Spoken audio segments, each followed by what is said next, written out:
Hey everyone, you know that YouTube video about attracting money you sent over? The one by JY Somi? Yeah, sounds familiar. Well, today we're going to really dig into it. Three mindsets for attracting money quickly, it's called. And get this. It's not just theory, right? Right, she actually lives this stuff. It's pretty amazing. Based on the source material, her story seemed pretty interesting. Yeah, so she starts off talking about her early years.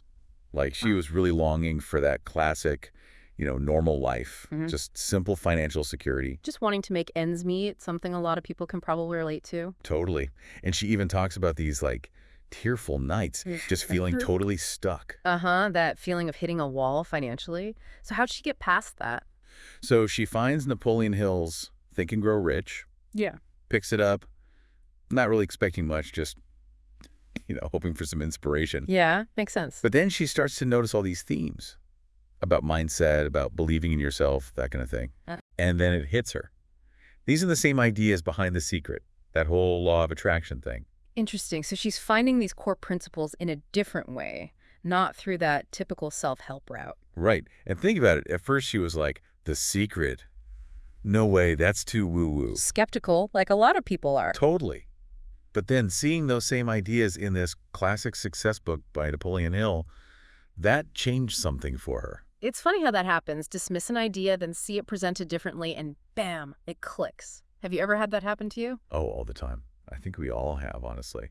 And that's why her story is so cool. It's like, stay open to things, Right. So this whole thing about consciousness, how it shapes reality, that really fueled her entrepreneurial spirit. So she goes for it, starts her own thing. Yep. Starts this business, even though everyone around her was like, whoa, are you sure about this? Doubting her, huh? Big time. But she trusts her gut and follows her passion. I'm guessing it works out. Oh yeah, her business takes off. And then there's this crazy story. She senses that her company's reached its peak. Senses it, like intuitively. Yeah, like just feels it. And get this, a week later, out of nowhere, she gets a buyout offer. Wow. Like she manifested it or something, but I feel like there's got to be more to the story. Oh, there is. So, flush with success, she decides to try cryptocurrency trading. Ah, the crypto roller coaster. Exactly. And it turns out, even being a super smart businesswoman doesn't make you immune to those market swings. Yeah, emotions can really take over, no matter how much you know. Totally. It was a big lesson for her, forced her to really rethink how she approached money. So this is where the wise mentor figure comes in, right? To guide her through those choppy waters. Right. She connects with this person who's already made a killing in trading, but their whole vibe is totally different. Like super zen, totally unfazed by the market going up and down. Interesting. So it's not just about strategy, but about inner peace too. It was all about knowing, not reacting. Trusting the process without all the fear and anxiety.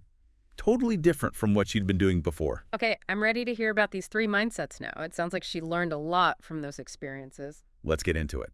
Okay, let's dive in. So, mindset number one, the strong and free master. Interesting name. What's that all about? It's about being in control of your money, not the other way around. I like that. Reminds me of like the Stoic philosophers, Yeah. Mastering your emotions, not letting outside stuff control you. Oh, totally.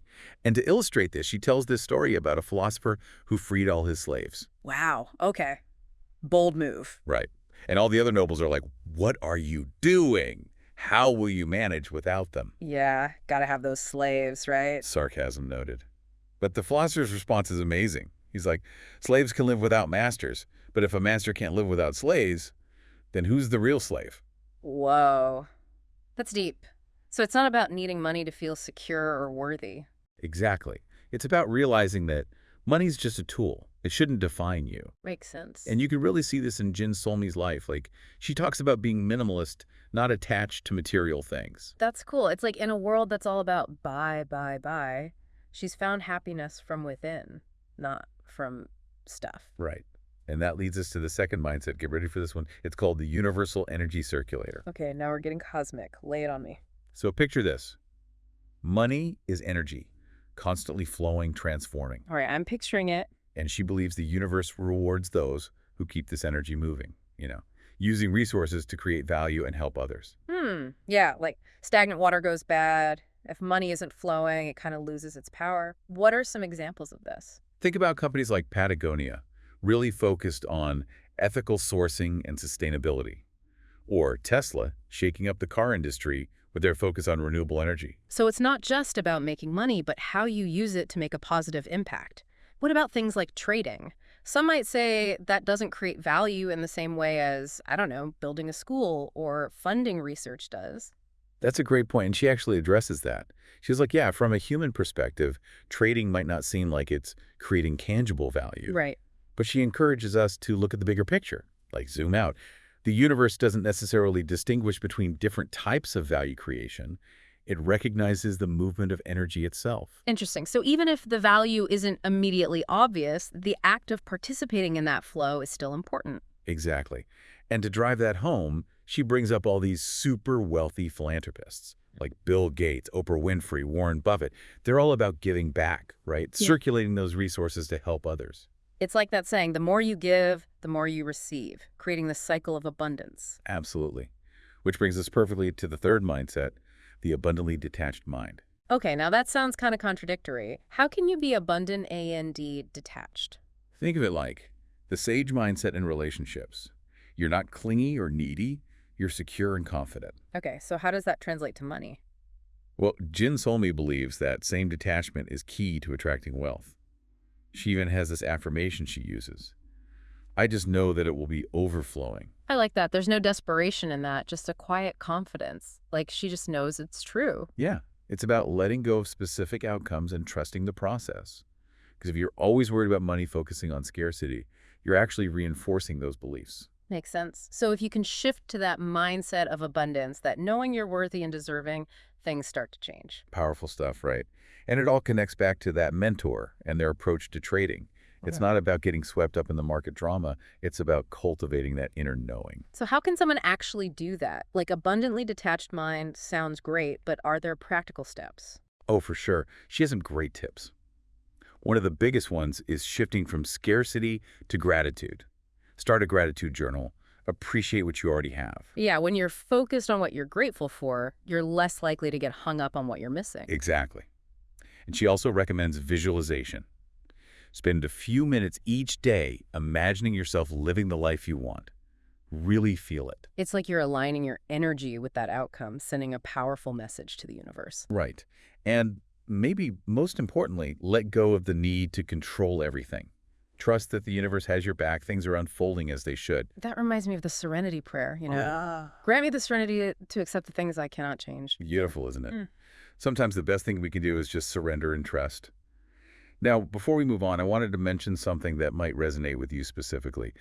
You mentioned feeling stuck in a cycle of overspending and anxiety about money, right? I was thinking JY Somi's story, especially that strong and free master idea, could be super helpful for you. Have you thought about things like mindful spending or creating a budget that aligns with your values? Those are great ideas. I think sometimes I get overwhelmed and don't even know where to start. Small steps. Yeah. It's not about being perfect, just about making conscious choices. You're right. I can do that. Awesome.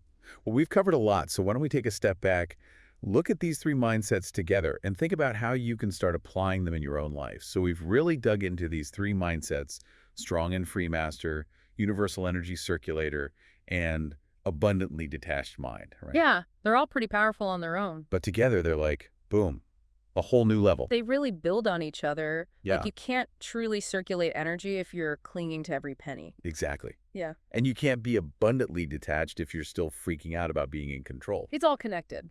And that's what makes JY Somi's story so cool. You know, she actually walks the walk.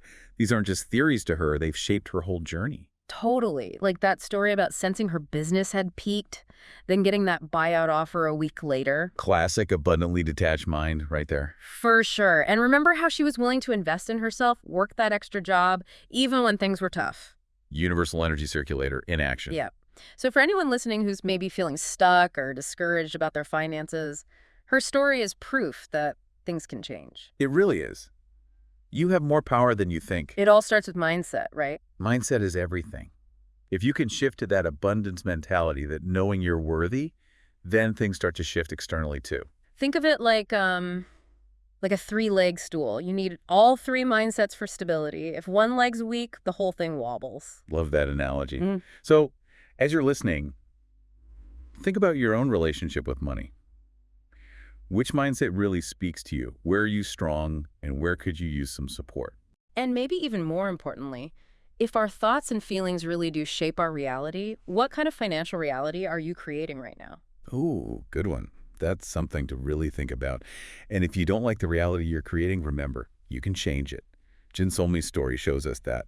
This deep dive was made just for you based on what you're interested in. So if something clicked for you today, if something inspired you, or if you have more questions, let us know. Keep learning, keep growing, and keep those good vibes flowing. We'll see you next time.